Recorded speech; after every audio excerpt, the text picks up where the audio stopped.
What specifically was it? I mean, did you see that? I guess a lot of people, other people might not have seen. It was the physical play style. I mean, this is a guy that, as a pass protector, he's elite. Playing away from the football, he's elite. I mean, he's violent with his chips and so smart and so intelligent. Yeah, just the way he played the game in Denver, man. And I get it. The injury sucked, and it took him a little while to get back. But Javonte, he's the bell cow, and he's earned that. We believe in him, and that's the way we'll approach moving forward.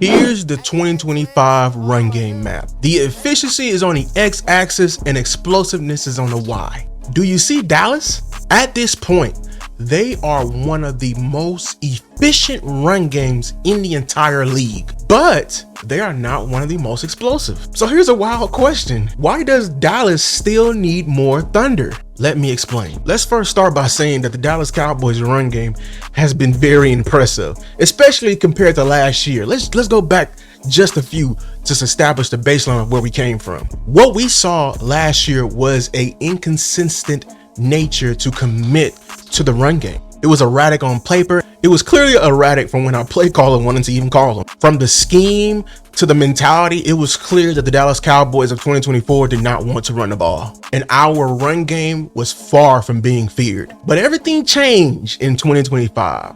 And let's go over some of the reasons, or a couple of the reasons that it changed. One, coaching, particularly two hires, Connor Riley and Clayton Adams. The process behind hiring the hire speaks louder than the names itself. The fact that we went to the college ranks, looked at somebody's history, where in up and down their resume, it spoke run the football. That's Connor Riley, especially his tenure at North Dakota State. And of course, his work speaks for itself. The people, the guys that he helped contributed to the development of some pro level offensive linemen, including yours truly, Cooper Beebe. It was pretty much a no brainer. Then of course, the MVP probably of this offense in general, Clayton Adams. What more do we need to say about him?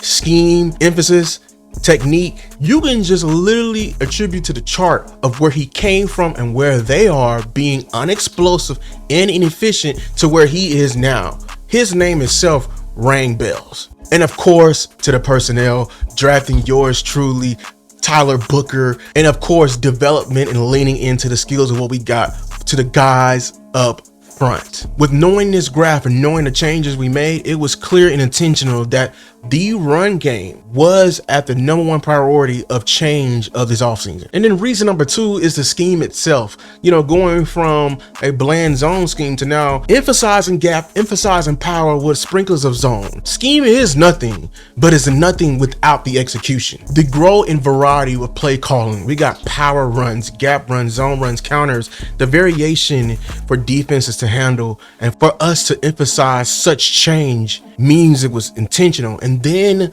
the running backs chosen behind the scheme, chosen to do that, it's clear that they want a running back hitting the gap now, falling forward with ill intent. It's clear when they were looking and choosing these backs in the backfield, they wanted the one that can maximize their yards per carry regardless of any type of run. And this was clear. If you went back on my channel, we saw this when we looked down and actually dissected every single coach. And when they were asked about the running back, in particular guys who were emphasis in the run game, Derek Foster, Clayton Adams, Brian Schottenheimer, every time when they kept saying it, the one word kept coming up: power. Even though this graph right here shows where we are currently and how we've come so far, it does not show where we can go and the impact we can have if we put just a tad more emphasis and intent behind it. The one thing that this graph doesn't show is the volume or trust or durability. And that's why even with the high efficiency that we have,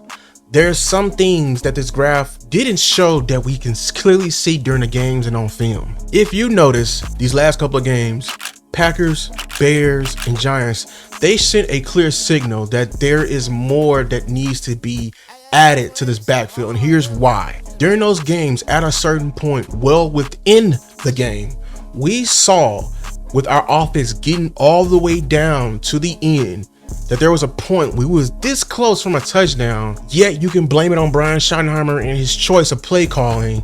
But we have to answer the question why within there that he didn't just hand the ball off to clearly the most efficient run game in the entire league. I think the answer to the question lies at the time stamp in the moments well within the game, well within the fight, even overtime versus the Giants, late in the game versus the Packers that end up in a tie, long drawn out games. The run disappeared where it should have been counted on the most. And it's because they don't trust the depth. And Lou, I know Javonte Williams is having a great season.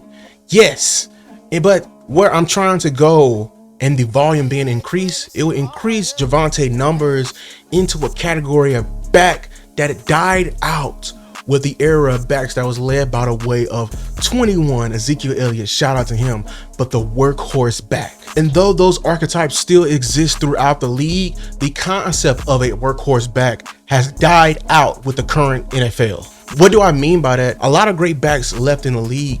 They are still within the league, but they're on a team that's either part of a tandem or a part of a stable altogether to help lighten the load just a tad bit to make sure they last in the later parts or in the crucial parts of the game. The Dallas Cowboys have not caught up in this regards. And Javonte Williams, with all the accolades he's done and all the great things he's done, he's not that workhorse back. So with knowing that, we need to add another Thunder. But wait, Lou, why not a Lightning? I'm glad you asked. The answer to that lies in Brian Schottenheimer's history. You see, Lightnings are typically a scat back or a back with a little bit more wiggle. And if you look at Brian Schottenheimer's previous schemes and previous stops and depth charts, he does not usually do well or even have these type of archetypes within his roster. See, you need to change your thinking. You're thinking more of what the Dallas Cowboys had with Zeke and Pollard.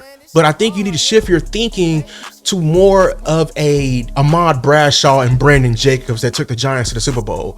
Or maybe just a tad bit of the boom and zoom of the New Orleans Saints great years, but not necessarily used in the same aspect. See, Mark Ingram and Alvin Kamara, they are big backs themselves. I mean, it's just one was really power. People really underestimate Alvin Kamara's power though.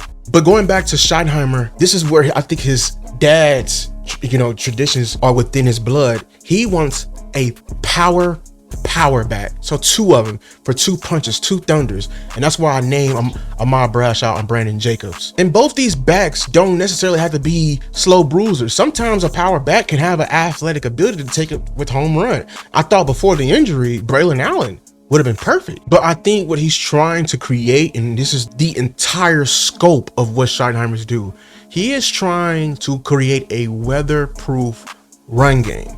This is what I mean by that.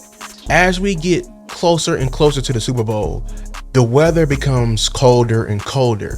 And the one thing that's actually underrated, we know the two things are trouble, defense and a run game. But one thing that a defense hates is to constantly tackle a running back that is constantly beating on them. And if you have two running backs, two sets of fresh quality legs, that amplifies Schottenheimer's trust and it capitalizes on our already efficient run game. I understand some will say we already have enough with Javonte Williams. The run is already working. Why add to it? The Packers game should have really showed you. We lost Miles Sanders and we legitimately only had one running back. Now I know there's other backs on his team, but when you look at it and you look at Schottenheimer's clear history, would you force something onto him that he has not done in the past? I know the scat back and the home run ability, that's the cherry on top, sure. But I know it looks amazing, the home run ability.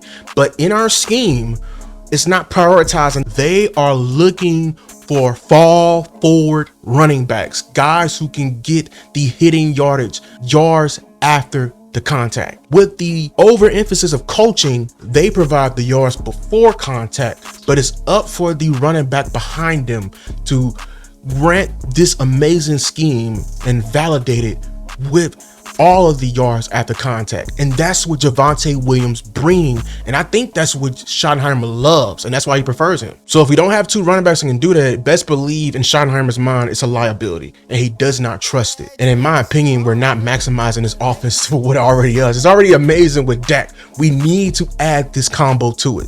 So yes, I know the Dallas Cowboys have already built one of the most efficient run games, but the tandem explosiveness and durability is what's missing.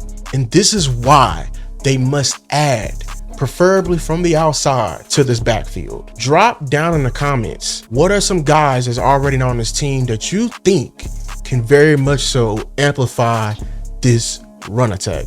That's been my time, Cowboy Nation. Make sure to like and subscribe to the video, hype the video. Until next time, peace.